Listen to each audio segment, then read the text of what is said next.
ये सुरत शब्द अभ्यास बताते हैं कुछ पंथ वाले। और कैसे कहते हैं, हमारे गुरु ने 18 वर्ष तक एक बंद कमरे में बैठ कर, कोठे में कोठा, और वहां सुरत शब्द अभ्यास किया। इन नोना बेरा सुरतर शब्द होता क्या है,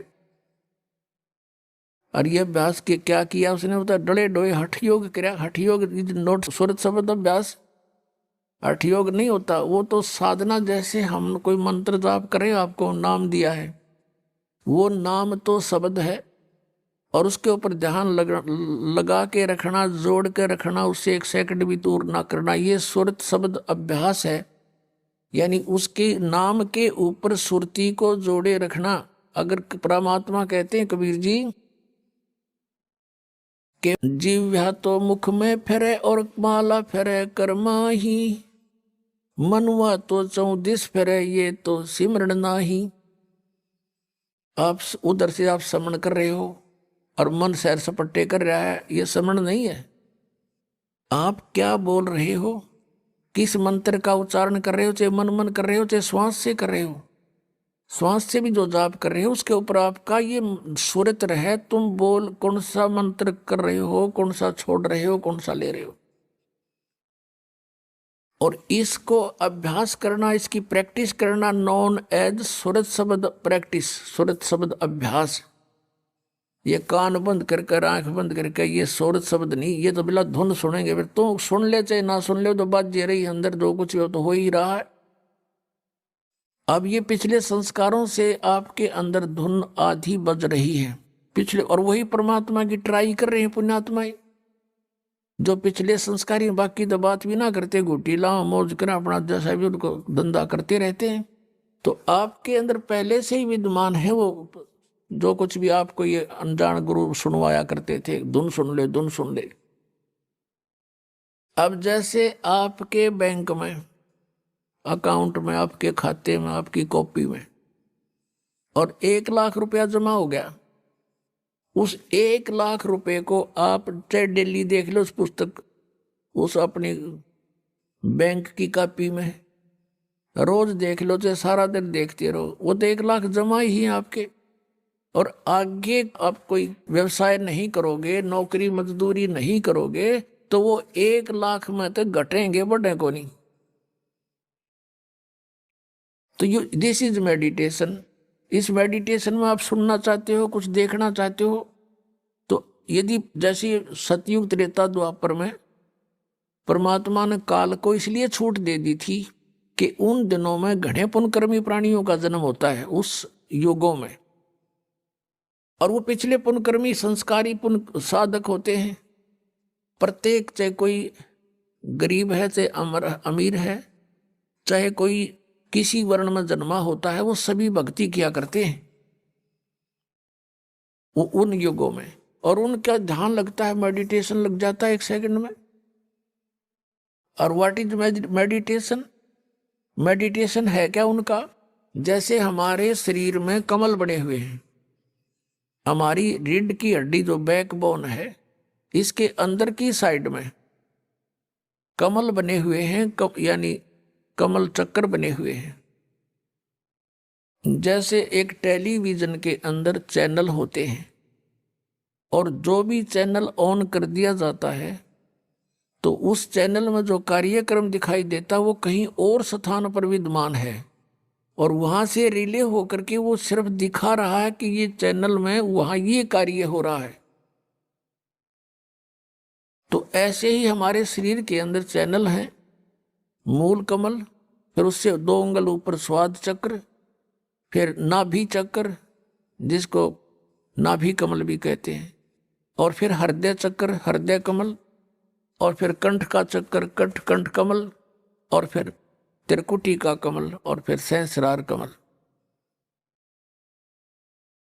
तो इस प्रकार हमारे शरीरों में चैनल बने हुए हैं, कमल है। और जो साधक होते हैं पुरकर्मी प्राणी, वही परमात्मा की खोज में कोई प्रयत्न करते हैं, तो पहले युगों में प्रत्येक व्यक्ति की समाधि हो लग जाती थी, मेडिटेशन हो जाता था। जो ट्राई करना चाहता था, अंदर क्या होता है, उसका कोई कमल पिछले पुनों से, पिछले संस्कार से खुल जाता है, अभ्यास से। तो वो उस चैनल में क्या होता है कि जैसे फिल्म शुरू हो जाती है, फिल्म एक मूवी शुरू हो जाएगी, उस चैनल पर जहां से प्रोग्राम आ रहा है वो सारा दिखाई देना शुरू हो जाता है। कोई नाच रहा है, कोई गा रहा है, कहीं राजा की सवारी आ रही है, जैसे फिल्म चलती है। कहीं झरने बह रहे हैं, कहीं फलदार वृक्ष नजर आ रहे हैं, कहीं फूलों के बहुत लंबे चौड़े बाड़ी है, बगीची है। तो वो सारा कुछ देखता रहता, कहीं गाने हो रहे हैं, कहीं अप्सराएं नाच रही हैं। तो मेडिटेशन करने वाले जो साधक होते थे, तो वो यो मन वैसे ना टेकने दे उनको, 10 मिनट भी ना बैठने दे। ये तो कई कई घंटे बैठे रहा करते, कई कई वर्षों तक बैठ जाते थे। अब अंदर यू बाहर की वस्तुओं से इस मन को अधिक अट्रैक्टिव चीजें अंदर दिखाई देनी शुरू कर देती है। इसलिए ये फिर वहां धक्के खाता रहता, उस देखता रहता उस चैनल पर मूवी को। ना ये सिमरण करता, सिर्फ बैठ के हठ योग हो गया, इस तप बन गया। तप से राज प्राप्ति होती है, तप से राज मदमानम, और जन्म तीसरे फिर शुक्र सवानम। ये 2.5 घंटे बैठकर, 2.5 घंटे सुबह बैठकर ये के ढूंढेंगे भगवान को, ये सिर्फ मूर्ख बनाने वाली बातें हैं। नीम हकीमों का ये तरीका है। तो ऐसे ये ऋषि लोग सतयुग त्रेता द्वापर में ऐसे साधना किया करते, सभी करते थे। जैसे आपने महाभारत पढ़ा हो तो गीता युद्ध के बाद श्री कृष्ण भी अपना ध्यान करता है, सिमरण करता है, अर्जुन भी बैठ जाता है, ध्यान करते हैं, सिमरण करते हैं। लेकिन सिमरण उस टाइम तो उनका युद्ध का वो था, कल क्या करना है, बेशक वो बैठ जाते थे, लेकिन वो जो समस्या थी उनकी वही उन्हीं पर उनके विचार विमर्श आंतरिक होते थे। भाव ये है कहने का कि उनके पिछले इतिहास से हमें पता लगता है कि प्रत्येक प्राणी भक्ति करने की चेष्टा करता ही रहा है, और उस समय उनकी समाधियां भी लग जाती थी, जिस कारण से वो अपने क्रिया को अंतिम और सही मानते रहे। गीता जी अध्याय नंबर 4 के श्लोक नंबर 25 से लेकर 30 तक स्पष्ट किया है कि अर्जुन कोई देवताओं की पूजा करता है, कोई मेडिटेशन करता है, ध्यान लगाता है, कोई स्वाध्याय करता है, और कोई तीक्ष्ण अहिंसावादी व्रत रखता है, और कोई प्राणायाम करता है, कोई केवल योग आसन ही करता है, और सभी अपनी अपनी साधनाओं को पाप नाशक जानते हैं। फिर गीता जी अध्याय नंबर 4 के श्लोक 32 में कहा कि अर्जुन, ऐसी धार्मिक अनुष्ठानों की जानकारी विस्तार के साथ सच्चिदानंद घन ब्रह्म की वाणी में ब्रह्मणे मुखे, उसमें कही गई है सही विस्तार के साथ। परमेश्वर ने स्वयं आकर अपने मुख कमल से बोली है, वो साधना है सही, और वो है तत्व ज्ञान। चौथे अध्याय के 34वें श्लोक में कहा कि फिर वो उस तत्व ज्ञान को तू तत्वदर्शी संतों के पास जाकर समझ, उनको दंडवत प्रणाम करने से, कपट छोड़ करके उनसे प्रार्थना करने से वो तत्वदर्शी संत तुझे परमात्म तत्व का ज्ञान कराएंगे, उनसे पूछो। तो इससे एक तो ये सिद्ध हो गया कि Gita is not complete knowledge. Shrimad Bhagavad Gita में कंप्लीट स्पिरिचुअल नॉलेज नहीं है, इनकम्प्लीट है, लेकिन गलत नहीं कह सकते। हाँ, गलत वो है जैसे इस काल ने कुछ युद्ध कराने के लिए अर्जुन से अटकलबाजी की है। अभी आपको बता के 5वें अध्याय में वो कहता है कि ऐसे आसन लगा ले, ऐसे बैठ जा, नाक के आगे ध्यान लगा। ये इसका अपना मत है, स्वयं कहता है ये मेरा मत है, और बाकी वेद ज्ञान है। अब जैसे इसने युद्ध कराने के लिए अर्जुन से कहा दूसरे अध्याय के 37 और 38 श्लोक में कि अर्जुन, तू लाभ हानि को छोड़ के और किसी जय पराजय की भी चिंता ना करके तू युद्ध कर ले। अब पहली तो बात समझ की है कि बिना बगैर लाभ हानि के कौन सिर फुड़वावे, और फिर तुरंत कहता है कि यदि तू युद्ध में जीत गया तो पूरी पृथ्वी का शासन प्राप्त होगा, राज भोगेगा। और यदि तू युद्ध में मारा गया तो स्वर्ग में जाएगा, तेरे दोनों हाथों में लड्डू हैं, युद्ध कर ले। बता, इसका कोई थ्योरी है? पहले मैं तो कह रहा है कि लाभ और हानि छोड़ कर युद्ध कर ले, हार जीत की भी चिंता ना करे। और तुरंत लाभ हानि बता रहा है कि यदि मारा गया तो स्वर्ग में जाएगा और जीत गया तो पृथ्वी का शासन भोगेगा। बता, आप पे लाभ हानि बता रहा है, फिर क्या लाभ हानि मत सोचे। तो ये इसकी अटकलबाजी, जो इस तरह की बकवाद इस काल ने युद्ध कराने के लिए की है कि किसी तरह यो नाश हो, वो करवा दिया इसने। फिर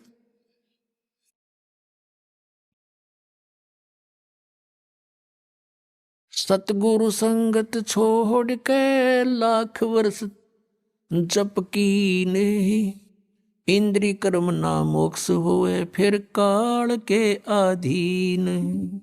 एक लड़की थी राबिया नाम की, मुसलमान धर्म में जन्म था और बहुत अच्छी पुण्यकर्मी प्राणी थे, पिछले संस्कार अच्छे थे। परमात्मा कहते हैं, जो जन मेरी शरण है ताका हूं मैं दासे, गेल गेल ला गया फिरूं जब तक धरती आकाशी। पुण्यात्मा, आप कोई आम आत्मा नहीं हो, आप कभी ना कभी परमेश्वर कबीर जी के चरणों में रहे हो। इस जैसे आज से 600 वर्ष पहले सन 1398 से सन 1518 तक परमात्मा 120 वर्ष तक यहाँ पृथ्वी पर रहे, एज ए सतगुरु रूप में रहे। और स्वयं परमात्मा भी थे, यहीं से इस पूरे ब्रह्मांडों का रिमोट उनके हाथ में था। तो उस समय उस परमात्मा के 64 लाख शिष्य हुए थे। वो कितने दयालु है पुण्यात्मा, आप सोच नहीं सकते, क्योंकि हमारी बुद्धि तो काल ने बांध रखी है और हमारे को तो यहाँ के संसारी के झूठे सुख ही फाइनल नजर आ रहे थे अभी तक, जब तक ज्ञान नहीं था।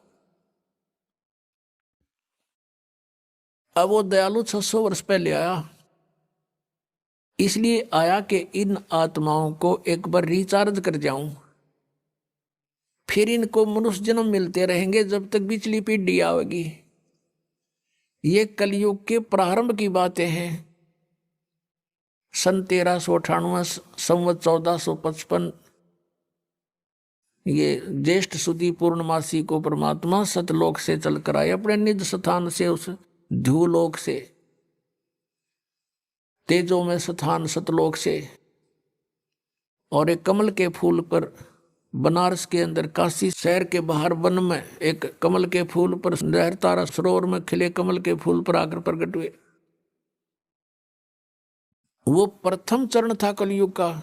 अब ये बिचली पीढ़ी, ये मध्य का समय है कलयुग का, और कलयुग का लास्ट जो होगा उसके विषय में बताया कि उसमें सब कृत गढ़ी प्राणी हो जाएंगे, कोई भी धर्म कर्म को नहीं मानेगा, शराबी कबाबी मांसाहारी, एज बहुत कम हो जाएगी, 20 वर्ष की उम्र मनुष्य की रह जाएगी एंड ऑफ द कलयुग में, लास्ट में, कलयुग के लास्ट में। और उसमें 5 खंड होंगी, जैसे 15 वर्ष की उम्र में सभी मर लिया करेंगे, युवा भी हो लेंगे, ब्याह भी करवा लेंगे, बच्चे भी उत्पन्न हो लेंगे और मर भी लेंगे। और उसमें 5 वर्ष की लड़की विवाह होते ही 5 वर्ष की लड़की के बच्चे उत्पन्न होने लग जाएंगे कलयुग के लास्ट में, और बिल खोद के प्राणी रहा करेंगे। तो वो तो है एंड ऑफ द कलयुग। और अब है ये मध्य, और प्रथम पीढ़ी परमात्मा की जब मालिक आए थे वो थी, और अब है बिचली पीढ़ी।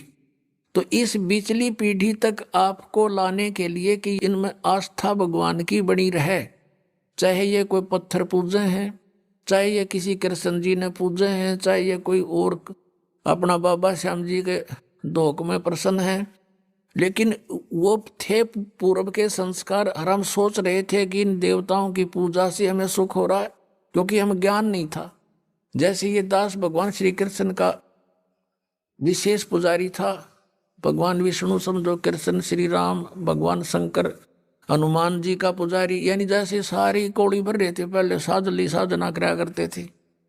बाबा श्याम जी हमारा कुल देवता, और वो भी पूजा ये थे तो पिछले संस्कारी बताएं कुल की हमारी। तो उसमें जैसे हम स्कूल में पास होते थे शिक्षा में, तो अपने सोचा करते भगवान कृष्ण ने दया करती, फिर बाबा श्याम जी याद आ गया, बाबा श्याम जी ने दया कर दी, बजरंग बली की मेर जय हो, उसने मैं पास करा दिया। फिर विवाह हुआ, नौकरी प्राप्त हुई, संतान हुई, तो इन्होंने सोचा करते इन भगवान ठाठ कर दिए और इनकी पूजा करते थे। आस्था थी और ज़्यादा आस्था बढ़ती चली गई क्योंकि सुख होने लगे। ये हो रहे थे पूर्व के संस्कार, प्रारब्ध ही फल रहा था हमारा, और हम सोच रहे थे इनने मौज कर रखी है। तो ऐसे ही पहले ये सब होता रहा। तो परमात्मा 600 वर्ष पहले आए थे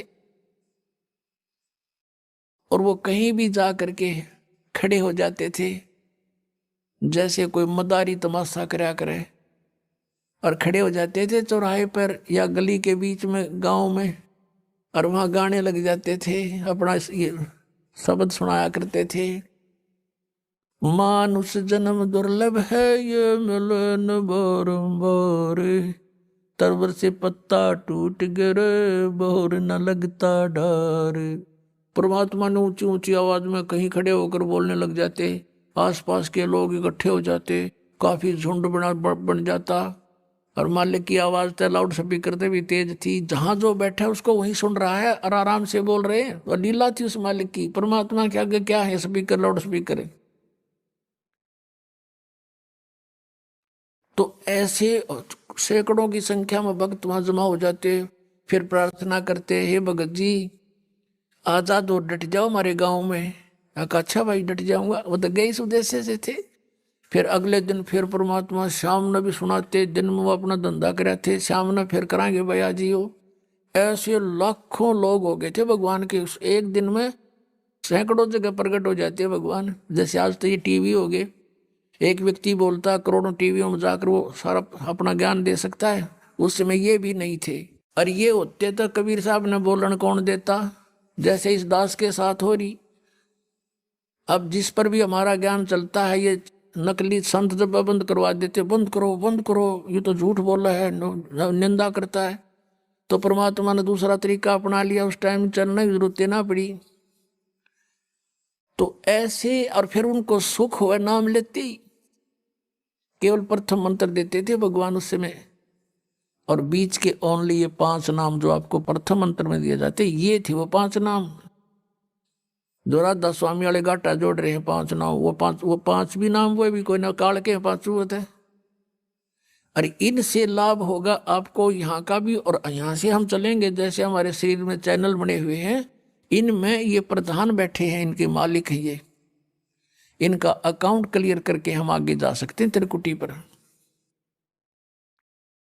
तो उस समय हमें ज्ञान आधार नहीं रहा, सुख गणे दिए परमात्मा ने, क्योंकि ये सुख सागर है प्रभु।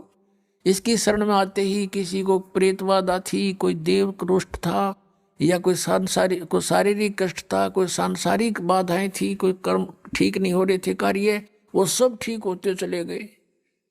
और ऐसे करिश्मे करे परमात्मा ने। उनके घरों में गरीब व्यक्ति थे और धरते, शाम ने 10 रुपये धर के सोते, तड़के 100 पाते उनके घर पे, और वो आकर बताते तो गुरु जी की कृपा से ऐसी रजा होगी।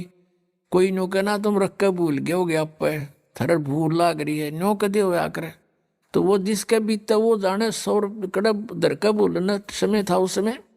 तो अब भी ऐसी लीलाएं हो रही है। एक भक्त बता रहा था जी, मैं 1-1.5 वर्ष से कोशिश कर रहा था पुस्तक पढ़ के कि चालू नाम लूं, पर पैसे का अभाव था। तो वो कह रहा था कि ऐसे करते करते मैं घना दुखी हो गया, भगवान परमात्मा का इतना अमृत ज्ञान और मैं पहुंच नहीं पा रहा, रोने लग गया। एक दिन कहता 100-200 रुपये बैंक में पड़े थे, वो निकलवाने गया था, 6,000 रुपये बैंक में पाए, 6,000 रुपये मेरे अकाउंट में जमा हुए पाए। लेकर छक्कर हो ये परमात्मा, या दया भी बख्श दी। अगले दिन ट्रेन पकड़ दी, बहुत दूर रहने वाला था बच्चा। तो ऐसी ऐसी लीलातियां लाखों करेगा परमात्मा आपके लिए, लेकिन आप किसी और को बताओगे उन्हों का झूठ बोल रहे हैं, क्योंकि उनके साथ कभी ऐसा हुआ नहीं। हुआ क्यों नहीं? क्योंकि उनके साथ उनको पावर का कनेक्शन मिला नहीं। मैनुअली जो कार्य होता है, पावर का काम उससे अलग होता है। तो यहाँ पावर का कार्य है, परमात्मा का कार्य है, ये जनसाधारण नहीं मान सकता इन बातों को। तो इस प्रकार परमात्मा ने वो 64 लाख शिष्य हो गए, सबको ये मंत्र दे दिया। फिर हम, क्योंकि ज्ञान हमें था नहीं, कोई भी बैकाले था, हिंदू और मुसलमान दोनों को उपदेश दिया करते भगवान, और कहा करते भाई हिंदू मुस्लिम दो नहीं भाई, दो कहे सो नरक में जाई, एक पिता की संतान हो तुम, ये काल ने तुम्हारे को यहाँ आपस में दुश्मन बना दिया, बिन बिन बना के। बुद्धिमान लोग थे, मानते भी थे, लेकिन भक्ति करने से जो उनको सुख हुआ नाम से, तो भले ही वो किसी मजहब में रह रहे थे, लेकिन भक्ति मालिक वाली करते रहे अंदर से। लेकिन कुछ समय के बाद क्या होता है इस प्राणी के साथ कि इसको सुख घना हो जाता है, क्योंकि वो मालिक सुखदाई है, ये दयालु परमात्मा है, इसकी जरा सी मेहर से इतना सुख हो जाता है, जीव बौंदल जाता है, विचलित हो जाता है। फिर कुछ दिनों के बाद क्या हुआ, धीरे धीरे परमात्मा से दूर हो गए। कोई कह दे नहीं भाई भगवान तो भगवान है, ये कबीर भगवान नहीं है, ये अल्लाह नहीं है, ये तो झूठ बोलता है। ठीक है तुम्हें सुख हो गया होगा, छोटा मोटा सिद्ध को सिद्ध पेद्ध होगा ही वैसे।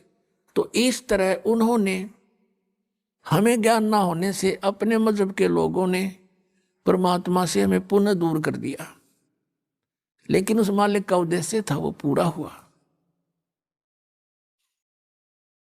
अब हम यहाँ जो भटक रहे हैं, हम परमात्मा को ना पहचान कर भटक रहे हैं। नहीं तो इतना आसान है मोक्ष, इससे आसान वस्तु है कौन नहीं, और इससे आसान कोई काम नहीं। जैसे खाना बनाती है बहनें, बेटियां, माताएं, और कितना जुगाड़ जोड़ती हैं, अब गिनती भी ना हो, इतने आइटम इकट्ठे करने पड़ते हैं।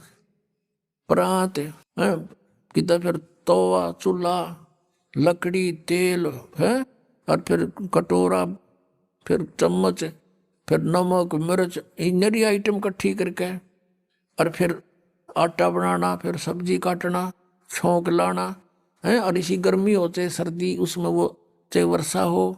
अब तक कुछ एक कई और गैस के चूल्हे चाले हो गए, नहीं पहले तो लकड़ियां जलाया करते थे, और आप भी जलाते हैं। 90% लोग लकड़ियों से ही अब खाना बनाते। तो गिल्ली हो जाए वर्षा के दिनों में, वो जल के देना, फू फू आंख लाल हो जाए, और फिर भी बना के छोड़ दें हम। और परमात्मा के भजन में जीव भी ना लानी, अरियो ना होता हमारे थे, देखे खोटे लाग रहे, जीवा भी नहीं हलानी, बिना जीव के सिमरण दे दिया मालिक ने। सांस तो आवेगा तुम्हें, लेट के ले लो, बैठ के ले लो, चलते लो, वो सिमरण करो। और ये प्रथम मंत्र है, इसका जाप भी मानसिक करो, मौखिक नहीं करना। तो मौखिक तो जैसे अलग बैठे हुए अकेले कर लो, नहीं मानसिक करो इसको। तो इस तरह इसमें कुछ भी ठाके ना लेना, और ना कोई जुगाड़ जोड़ना, और यूं भी ना कर सकते फिर हमारे जैसे नालायक नहीं, फिर हम किसे भगत है। तो कहने का भाव ये है कि ये सबसे आसान है मोक्ष पाना। तो ऐसे परमात्मा हमें चार्ज कर गए, और चार्ज करके चले गए। मालिक सह शरीर आए थे, सह शरीर चले गए। तो हम मालिक को नहीं पहचान सके, इसलिए उनसे विमुख हो गए थे। परमेश्वर ने एक लीला की थी। अब परमात्मा के बहुत से शिष्य हो गए, और सत्संग किया करते थे, वहां पर भक्त आते थे, बेटियां बहनें भी आती थी। तो जब हमें सुख हो जाता है तो हम अपने परमात्मा में भी दोष निकालना शुरू कर देते। ये मन की आदत है, मन चाहता है इसे दूर करूं किसी प्रकार परमात्मा से। एक वैश्या थी गणिका, उस बेटी ने, बहन ने रात्रि के समय सत्संग सुन लिया। कोई दया हुई परमात्मा की, वह झांकी में बैठ गई अपने मकान में। रात का समय था, कहीं दूरी पर सत्संग हो रहा था, और रात्रि का जो साइलेंट पीरियड होता है, बिल्कुल शांत मौसम होता है, वातावरण, दूर तो का आवाज जाती है, और परमात्मा तो चाहे उसको सुना दे अगर दूर बैठे। तो उस बेटी ने सारी रात सत्संग सुना कि मनुष्य जन्म परमात्मा पाने के लिए प्राप्त हुआ है, और इसकी भक्ति ना करके असंग जन्म कुत्ते बने, असंग जन्म गधे बने। वो सारी डिटेल मालिक ने सत्संग में सुनाई। तो उस बेटी के एकदम प्रेरणा होगी। पुण्यात्मा, सत्संग एक ऐसी वस्तु है, ये ऐसा तत्व है कि आत्मा को जोड़ के धर देता है, चाहे कसाई भी क्यों ना हो। तो उस बहन की नींद हराम होगी, तेने तो जुल्म कर दिया, तेरे तो कोड लगेगा, बुरा हाल होगा, और शुभ काम कोई बना नहीं है भगवान। अब क्या बने? सारी रात बेचैनी में इधर उधर घूमती रही। जब सत्संग के बोलिया तो अगले दिन वो फिर मालिक ने दया करी, वहीं आसपास किसी दिन 1-2 दिन के बाद वहीं सत्संग उसके हो गया आसपास। अब वो लड़की वहां पहुंची, परमात्मा से कहा कि हे गुरुवर, क्या मेरे जैसी पापन का भी उद्धार हो सकता है? परमेश्वर ने पूछा, क्या बात बेटी, या तो कोई भी मुझे निरपराध व्यक्ति नजर नहीं आता, सभी कोई ना कोई अवगुण करते ही रहते हैं और सत्संग में उसी का समाधान होता है। उस लड़की ने कहा, परमात्मा मैं तो बहुत निकम्मी औरत हूं, ऐसे ऐसे मैं गणका हूं, वैसा हूं, क्या मेरे जैसी दुष्टा का भी उद्धार हो सकता है? परमात्मा ने कहा, बेटा अब कितना ही मैला कपड़ा है उसका साफ करने का तरीका साबुन और जल है। सत्संग यही काम करता है। लेकिन बेटी पीछे बनी सो बनी, आगे मत करना। कान पकड़ लिया उस बेटी ने कि आज के बाद परमात्मा कुछ भी नहीं करूंगी, मैं अपना मांग का भोजन खा लूंगी। फिर परमात्मा ने कहा, बेटा जो भी तेरा ठीक है संस्कार था, लेकिन इस संस्कार को चेंज कर देंगे हम, भक्ति करना। अब उस लड़की ने उपदेश ले लिया। अपन आत्मा जिसका लागा सोतन जाने, उसने तेन सोचा तू मरगी कति 92 होगी तेरी, और उम्र भी 45 के आसपास हो चुकी है। और पुण्य आत्माओं को ये काल जगह जगह अच्छी बुरी तरह फंसाता है।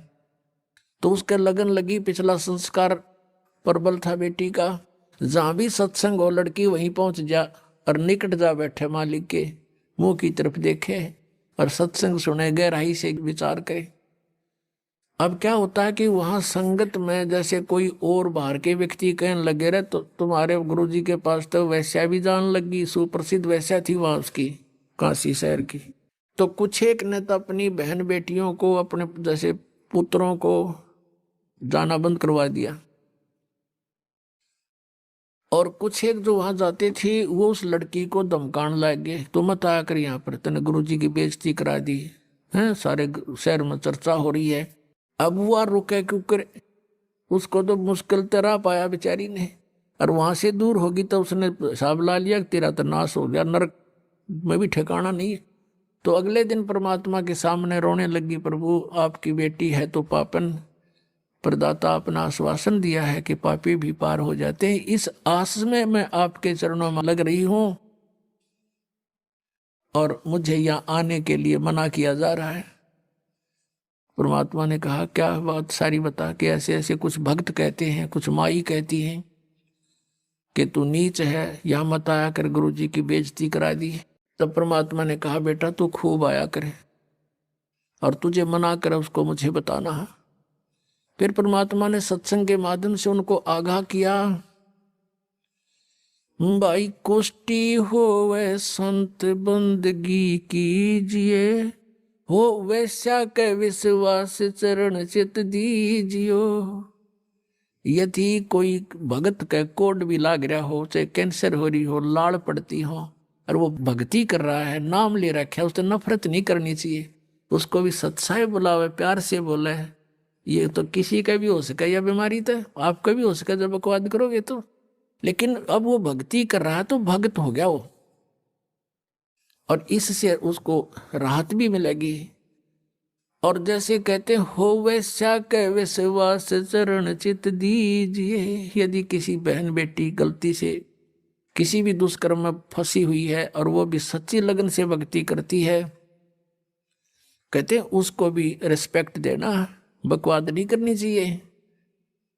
तो इस तरह के बहुत से प्रमाण दिए कि इंसान अपने अवगुणों को नहीं देखता, दूसरों में दोष निकालता है। और ये खास बात होती है कि चोर को चोर दिखाई देते हैं और दुष्कर्मी को सभी दुष्कर्मी दिखाई देते हैं। एक चोर आकर के एक नेक व्यक्ति के घर पर रुक गया, राह चलता अतिथि बन के। अब उस नेक व्यक्ति ने उसको एक नेक अतिथि जाना, क्योंकि वो स्वयं नेक था। उसने उसको चोर नहीं माना, खाना खिलाया, बढ़िया वस्त्र दिए, सर्दियों के दिन थे, अपने घर में चौक में सोया जहां आप सो रहा था। अब धनी तो सो गया ठाठ से, चोर उठा, उसका धन निकाल कर रात को चंपत हुआ। अब वो चोर तो चोर था, लेकिन उस नेक आदमी को चोर दिखाई नहीं दिया। फिर एक नेक व्यक्ति उस चोर के घर पर डट गया, राह चलता। अब उसने रोक लिया, रुक गया। अब वो नेक व्यक्ति तो सामने सो गया उसके घर पे, और वो सारी रात जागता रहा। कदे यू चोरी कर ले जा रात ने, कदे चोरी कर ले जा रात ने, नो जागता रहा, क्योंकि वो दोष उसमें खुद विद्यमान था, उस नेक व्यक्ति में नहीं था, अतिथि में। और भी बहुत से प्रमाण परमात्मा ने दिए कि एक साधु किसी लड़की को पीटा जा रहा था, नगर के लोग उसको मार रहे थे, संत वहां पर पहुंच गए। वो बड़े सिद्ध पुरुष थे, सबको पता था कि इसकी वचन में शक्ति है। उसने कहा कि भाई बच्चों क्या हो गया, क्यों मार रहे हो उस बेटी को? सभी गांव वालों ने कहा कि ये उल्टा है, ये यहां दुष्कर्म करती है। तो संत ने कहा कि एक काम करो, रुक जाओ, ऐसे नहीं, इसको सजा हम बताएंगे, ऐसे देना। सब पत्थर उठाओ एक एक, और एक एक पत्थर इसको मारेंगे, इसको तरफा तरफा के मारेंगे। सब उठा लो, सब ने एक एक पत्थर उठा लिया। और संत ने कहा भी इसका पत्थर वो मारे जिसमें कभी कोई अपराध ना किया हो, जिसके मन में ये दोष ना हो, वो करे इस काम ने, नहीं तो यही भस्म हो जाओगे। एक के हाथ में पत्थर ना रहा और छोड़ कर दूर जा खड़े हुए। परमात्मा ने कहा, अरे कुछ तो सोचो निकम्यो, ये अकेली दुष्कर्म करती थी या तुम्हारे गांव का भी था कोई? नीचे मुंह कर लिया, उसको क्यों नहीं पीट रहे तुम? तो कहने का भाव ये पुण्यात्माओं, हम जब भगत बनाएंगे, परमात्मा के मार्ग में चलेंगे, तो इस तरह की सांसारिक बाधाओं से भी हमने निपटना होगा, और प्यार के साथ, इस ज्ञान के साथ हमने आगे बढ़ना है। अब वह लड़की आने लगी, लेकिन इतना ज्ञान सुनकर भी बुद्धि भ्रष्ट व्यक्ति उसी तरह व्यवहार करते रहे उस बेटी से। परमात्मा की आत्मा दुख पाई कि ये दुष्ट अभी समझे नहीं मैं क्या कहना चाहता हूं। अरे जब इनके इतने कष्ट थे, सब सो जिक्र करा करते हैं, भगवान हमें से सुख हो गया, मुझे ऐसे सुख हो गया, आपकी दया होगी, हमारे तो बुरा हाल हो रहा था, आपने बसा दिए। और आज स्वयं ये प्रभु पा के गए यहाँ पर अरेंजमेंट करने वाले। तो परमात्मा ने क्या किया, वह लड़की को बहुत तंग करने लगे, तो परमेश्वर क्या करने लगे, उस लड़की के घर पर जान लगे। बेटी मैं आऊंगा वहां तेरे घर पे। अब वो बदनाम क्षेत्र, और वहां कबीर परमेश्वर जावे, और चौक में बाहर चारपाई लगा ले, मेन गली के ऊपर गेट, वहां सामने चारपाई लगा कर बैठ जा, लड़की बैठ जा सामने, लड़की के पैरों पे पैर रखकर वो पैर दबाओ, और परमात्मा उसके सांथलों पर पैर रख कर बैठ गए। और वो चेले जार ने देखे, खे दे ही जा, और भी बताऊं, काजा दिखाऊं तेरे गुरु जी के कारनामे।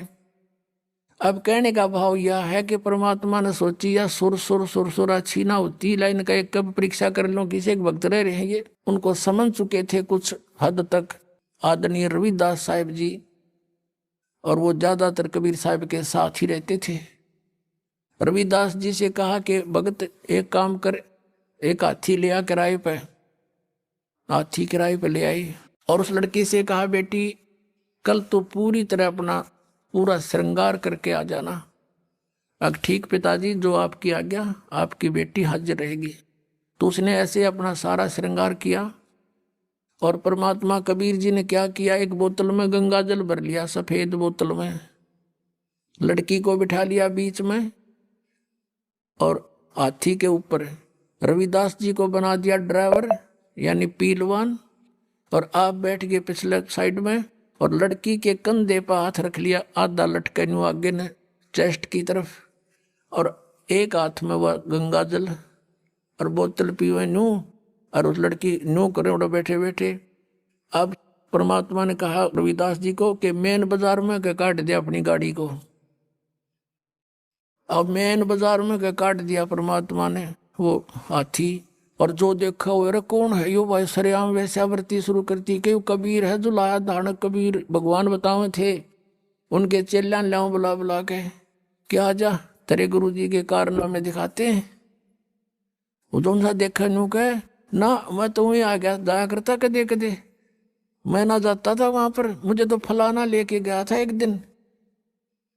इस तरह कहने का भाव ये है कि 64 लाख का ग्रुप हो गया था, और इस लीला न देख के एक नहीं पाया टोया भी, सब विमुख हो गए परमात्मा से। अब क्या बताते हैं आदरणीय गरीबदास साहब जी, कहते हैं परमेश्वर ने यह लीला किस लिए की थी कि बड़ुआ बड़ुआ सब कहें कोई न जाने खोजी, दास गरीब कबीर कर्म यो डारे सिर का बोझे। सब उसको बड़ुआ बड़ुआ कहने लगे परमात्मा को, कोई इस गहराई से समझ नहीं सका ये लीला क्यों की थी कि दास गरीब, गरीबदास साहब जी कह रहे हैं कि कबीर कर्म और डाल सिर का बोझ, के ये 64 लाख का वजन धर लिया सिर के ऊपर, एक भी चेला नहीं ये मोक्ष होने दोगा। कहते इनको पटक रहा, अपने अपने सिर से पटक रहा इनको नीचे। अब परमात्मा उनसे कहा करते थे कि जब तुम्हारा विनाश होया पड़ा था, किसी को कोई दुख था, किसी को कोई दुख था, जब तो मैं भगवान था और आज मैं शैतान हो गया, इतनी बुद्धि काम करती है तुम्हारी। अब पुण्यात्मा, गुरु से विमुख होने के दो कारण होते हैं, एक तो गुरुद्रोही बन जा, और एक वैसे अपना कोई किसी कारण से गुरु के प्रति दोष ना रखकर उन्हें छोड़ जा मार्ग ने, तो उसमें अंतर होता है। गुरुद्रोही जो होते हैं, गुरु में दोष निकाल कर, उस 64 लाख के 64 लाखों ने गुरु जी में दोष नहीं माना था, लेकिन लोक लाज से जाना बंद कर दिया। कुछ एक थे जो उसमें मुखिया से, जो कुछ टाइप के लोग होते हैं जो स्वयं निकम्मे गणे होते हैं, तो वो परमात्मा के विमुख दोष रखा करते थे, तो उनको गुरुद्रोही कहा जाता है। और जो वैसे किसी कारण से विमुख हो जाते हैं तो उनको परमात्मा क्षमा कर देते हैं। इनको मालूम है कि इन प्राणियों के ऊपर कई प्रकार के प्रेशर है, लेकिन अब पिछली पीढ़ी तक लाने के लिए उनको चार्ज कर दिया था, उनकी भक्ति करवा दी, उनसे दान धर्म करवा दिए थे, तो उस कारण से फिर मनुष्य जन्म मिलते हुए आप जी को अब तक आ रहे हो।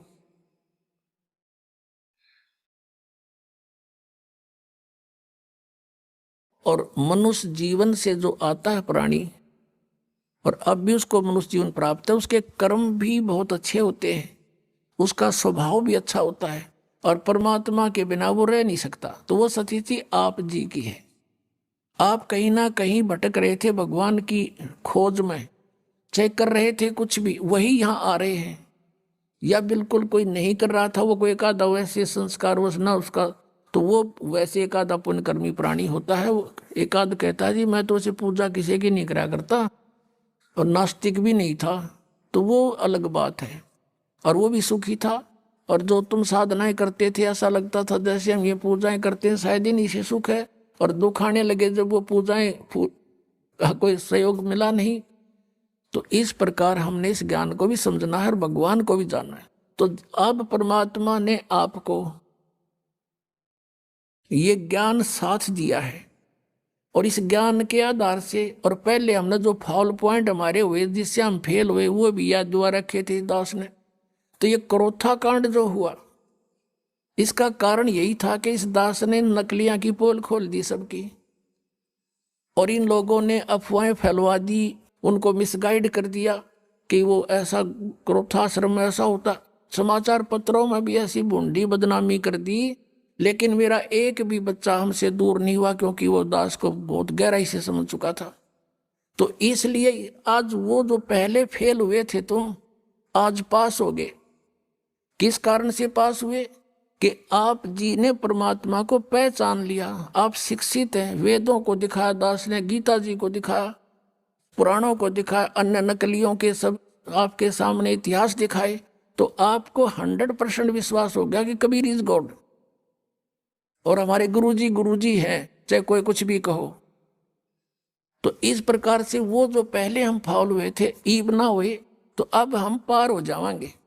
हमने भगवान को पहचान लिया, कबीर परमात्मा को परमात्मा मान लिया, और ऐसे बिना हम आगे चल नहीं सकते थे।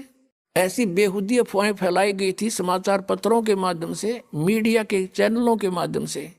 यदि अब नया भक्त कोई आया हो और उनको देख ले तो आज भी नफरत हो सकती है उसको, लेकिन मेरे साथ जितने भी लाखों की संख्या में थे, एक भी वापस नहीं हुआ, क्योंकि ये बहुत अच्छी तरह समझ चुके थे। दास ने इनको तोते की तरह पढ़ा रखा था, या बैठा बैठा के, जैसे ही बाप के साथ प्रयत्न हो रहा है। अब जो प्रसंग चल रहा है, जो जन मेरी शरण है ताका हूं मैं दासी, गेल गेल लाग्या फिरूं जब तक धरती आकाशी, जो बच्चा गऊ की नजर में यूं साई को संत, भक्तों के पीछे फिरे यू भक्त वत्सल भगवंत। ये कबीर, हमारे परम पूज्य कबीर परमेश्वर, ये भक्त वत्सल भगवान है। अब उन्हीं आत्माओं में से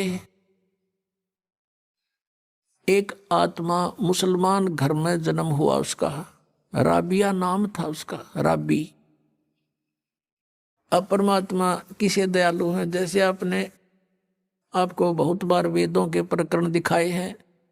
ऋग्वेद मंडल नंबर 9 सूक्त नंबर 86 के मंत्र 26-27 में, ऋग्वेद मंडल नंबर 9 सूक्त 82 के मंत्र 1, 2, 3 में, ऋग्वेद मंडल नंबर 9 सूक्त 96 के मंत्र 16 से 20 में, ऋग्वेद मंडल नंबर 9 सूक्त 1 मंत्र 8 और 9 में, ऋग्वेद मंडल नंबर 9 सूक्त 20 मंत्र 1 में, और भी अनेकों स्थानों पर। अब आप समय आने पर मालिक की दया होगी, इन वेदों का एक अच्छी तरह से जो अनुवाद किया जाएगा। तो वेदों में भी लीला लिखी है, भगवान ऐसी लीला करता है। वो परम अक्षर ब्रह्म पूर्ण परमात्मा है। वो ऊपर रहता सतलोक में, सचखंड में, और वहां से गति करके आता सहशरीर, और वो 3 प्रकार के शरीरों से सभी का धारण पोषण करता, सबकी संभाल करता है। एक रूप तो परमात्मा का सतलोक के अंदर स्थिर है, जिसमें करोड़ सूर्य करोड़ चंद्रमा मिला दे एक रोमकूप की इतनी रोशनी है, मनुष्य दृश्य है। और दूसरी टाइप का जो शरीर मालिक धारण करते हैं, नवजात शिशु का रूप धारण करके प्रकट होते हैं किसी तालाब के ऊपर जल पर, इसलिए उसको नारायण बोलते हैं। और वहाँ वो निर्धारित कार्य होता है परमात्मा का, किसी संस्कारी हंस वहाँ से कोई उठा ले जाते हैं, और वो फिर उस परमात्मा की परवरिश की लीला एक कंवारी गायों से होती है। वो दूध कंवारी गायों का दूध पीते हैं और नहीं पीते हैं, और वो परमात्मा वहां से चलकर आते हैं। वो कबीर देव है, कबीर साहब है वो, और अच्छी आत्मा को मिलते हैं, उनको ज्ञान देते हैं। तो इसी आधार से परमात्मा स्वयं भी कहते हैं, गोता मारूं स्वर्ग में जा बैठूं पाताले, कह कबीर ढूंढता फिरूं अपने हीरे मोती लाले। ये खुद भगवान भी कहते हैं। और जिनको परमात्मा मिले वो भी यही बताते हैं, जैसे आदरणीय नानक साहिब जी को मिले बेई नदी पर सचखंड से सतलोक से सतपुरुष आए कबीर देव जी, और उनको बेई नदी से अंतर ध्यान करके सचखंड में लेकर गए, फिर वापस छोड़ा सतलोक से। उन्होंने आते ही नौकरी त्याग दी, एक नवाब के यहाँ नौकरी करते थे, और फिर परमात्मा की खोज में बनारस पहुंचे। और जहाँ देखा था ऊपर भी सतलोक में परमात्मा एक जिंदा महात्मा के रूप में आकर नानक साहिब जी को ऊपर लेकर गए थे। अब उसी रूप में परमात्मा सतलोक के अंदर विराजमान, उसी शकल में, और उसी रूप में जुलाहे का काम कर रहे बनारस में, काशी में। वहाँ जब जाकर देखा, और सचमुच ये तो वो परमात्मा है जो मुझे सचखंड लेकर गया था, सतलोक में देखा था। तब कहा था, फाई सूरत मलुकी वेश ए ठगवाड़ा ठगी देश खरा सियाणा बोता बार, ये दानक रूप रहा करता रे। अब फिर नानक जी की कोई ना सुने, वहाँ जुला इकट्ठे हो गए, नो कहीं पंजाब तो आके बौड़ी बौड़ी बात करे, इस नीरू के पुत्र ने भगवान बतावे। अब कहने का भाव ये है कि जो लीला वेदों में लिखी है कि वो परमात्मा सतलोक से चलकर आता है, और यहाँ पृथ्वी पर प्रकट होता है, अच्छी आत्माओं को जा जाकर मिलता है। आदरणीय मुलुकदास जी को मिले, आदरणीय दादू साहिब जी को मिले, आदरणीय गरीबदास साहिब जी को मिले, आदरणीय घीसा दास साहिब जी को मिले, गांव खेकड़ा जिला मेरठ उत्तर प्रदेश में। आदरणीय गरीबदास साहिब जी को मिले, गांव छुडानी जिला झज्जर हरियाणा पे। और गरीबदास जी ने कहा था कि सर्व कला सतगुरु साहिब की हरियाए हरियाणे नू। तुम कहते हो भगवान हमने पाया है को नहीं, निराकार है, मैं कह रहा हूँ हरियाए हरियाणे नू। गरीबदास जी कहते हैं मैं कह रहा हूँ हरियाए हरियाणे नू। परमात्मा यहाँ आए थे हमारे पास जब तक हरियाणा बना भी नहीं था, ज्वाइंट पंजाब था, और उस शब्द बोले गए हरियाए हरियाणे नू परमात्मा के वचन से यू अलग क्षेत्र हरियाणा बन गया। नहीं तो आज हम इस वाणी को कैसे स्पष्ट करते कि हरियाए हरियाणे नू। तो ये हरियाणा क्षेत्र बना दिया मां, लेकिन बनवाना ही था ये। उनके कहते हैं साध वचन पलटे नीचे, पलट जा